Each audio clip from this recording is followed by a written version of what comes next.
नमस्कार दोस्तों, मैं हूं अनीता सिंह। दोस्तों, सभी प्रकार की फसलों में और पौधों में ज़्यादा फुटाव, ज़्यादा बढ़वार, ज़्यादा उत्पादन, स्वस्थ फसलें, हरी भरी फसलें, इन सब के लिए सबसे इम्पोर्टेंट होता है जड़ें।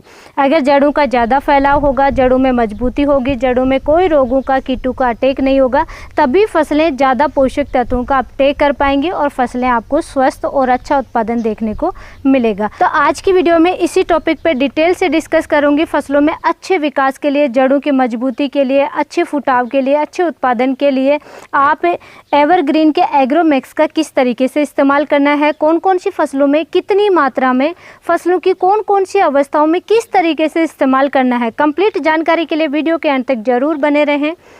तो सबसे पहले दोस्तों इसमें बात करेंगे कि एवरग्रीन के एग्रोमैक्स में टेक्निकल कंटेंट क्या आता है कि इसका फ़ायदा अच्छा देखने को मिलता है। तो इसमें टेक्निकल कंटेंट आता है सबसे important humic acid. Humic acid हमारी फसलों के लिए, फसलों की जड़ों की मजबूती के लिए, ज़्यादा फैलाव के लिए, ज़्यादा न्यूट्रिशन अपटेक के लिए, पोषक तत्वों का ज़्यादा से ज़्यादा, पौधे हैं वो ज़मीन में पड़े पोषक तत्व उनका ज़्यादा से ज़्यादा अपटेक कर सके, तो उन सब के लिए ह्यूमिक एसिड बहुत इंपॉर्टेंट है। सेकंड नंबर पे है सीवीड एक्सट्रैक्ट। सीवीड एक्सट्रैक्ट समुद्री शैवाल या समुद्री घास जिसे कहते हैं, तो उससे निर्मित जो फर्टिलाइज़र होता है सीवीड एक्सट्रैक्ट होता है। जैसे कि इफ्को की सागरिका आती है, बायोजाइम है, धनजाइम है, बायोविटा है। मार्केट में अलग अलग दानेदार फॉर्म में बहुत तरीके के सीवीड एक्सट्रैक्ट आते हैं, तो इसमें ह्यूमिक एसिड के साथ साथ में सीवीड एक्सट्रैक्ट भी है। थर्ड है एमिनो एसिड, उसके भी फसलों में बहुत इंपॉर्टेंट रोल होता है, बहुत ही ज़रूरी होता है, जो आगे मैं डिस्कस करूँगी इसके क्या क्या फ़ायदे देखने को मिलेंगे।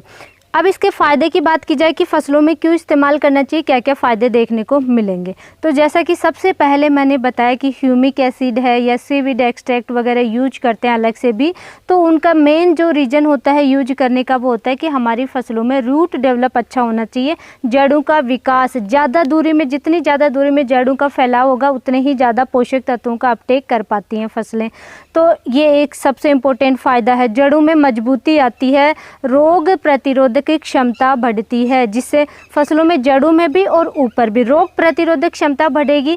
तो मौसम चेंज होता है, जैसे अभी बारिश का मौसम है, कभी सर्दी है, कभी गर्मी है, बार बार अलग अलग टाइप के रोगों का अटैक होता है, फंगस जनित रोगों का अटैक होता है, तो फसलों में वो सहन करने की क्षमता आती है, जिसे रोगों का अटैक देखने को नहीं मिलता है। प्रतिकूल परिस्थितियों को सहन करने की क्षमता बढ़ाता है। अगर सॉइल की बात करें तो वाटर होल्डिंग कैपेसिटी बढ़ाता है, पानी जल धारण क्षमता को ये बढ़ाता है।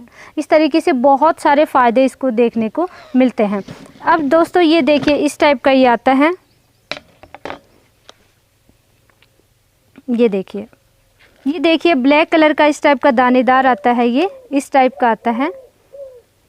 ह्यूमिक एसिड है, सीवीड एक्सट्रैक्ट है और एमिनो एसिड है, तीनों चीज़ें इसमें आती हैं।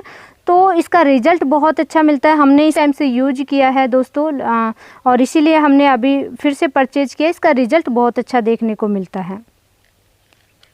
ये देखिए इस टाइप का ये आता है। और सबसे अच्छी बात ये होती है कि एक तो ये इको फ्रेंडली है, नॉन टॉक्सिक है, इसका किसी भी टाइप की हमारे मिट्टी वगैरह पे कोई साइड इफ़ेक्ट नहीं होता है। जैसे यूरिया, डीएपी वगैरह हम अलग टाइप के जो केमिकल में फर्टिलाइज़र यूज करते हैं उनका साइड इफ़ेक्ट होता है, बट ये नॉन टॉक्सिक है और इन्वायरमेंट फ्रेंडली है, तो ये इसका बहुत ही प्लस पॉइंट है। अब बात की जाए कि इसको कौन कौन सी फसलों में आप इस्तेमाल कर सकते हैं। दोस्तों सभी प्रकार की फसलों में, जितने भी अनाज वर्गीय फसलें हैं उनमें आप इस्तेमाल कीजिए, सब्जी वर्गीय फसलों में है, फूलों की खेती कर रहे हैं तो आप इस्तेमाल कीजिए, दलहनी तिलहनी फसलों में ज़रूर इस्तेमाल कीजिए इसका, और सब्जी वर्गीय खेती कर रहे हैं, अच्छा रिजल्ट चाहिए तो आप ज़रूर इस्तेमाल इसका कीजिए।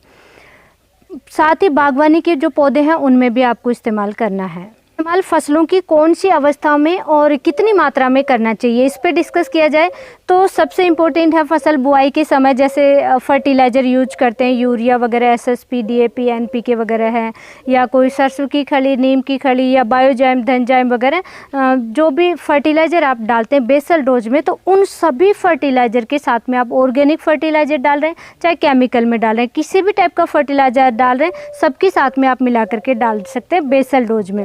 उसके बाद में आप, क्योंकि ये दानेदार फॉर्म में, इसको आप ड्रिप से नहीं चला सकते, छिड़काव विधि द्वारा जब भी आप फर्स्ट पानी चला रहे हैं या सेकंड पानी चला रहे हैं, तो छिड़काव विधि द्वारा जब भी आप यूरिया वगैरह डालते हैं पानी चलाने से पहले, वैसे ही आप इसका भी किसी भी फर्टिलाइज़र के साथ में या केवल इसी को भी आप छिड़काव कर दें और फिर अपनी क्रॉप में पानी चला दें।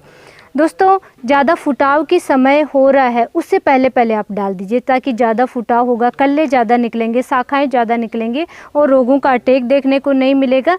तो आप बेसल डोज में कोशिश कीजिए, बेसल डोज में डालें, अदरवाइज आप फुटाव के समय डाल दें इसको।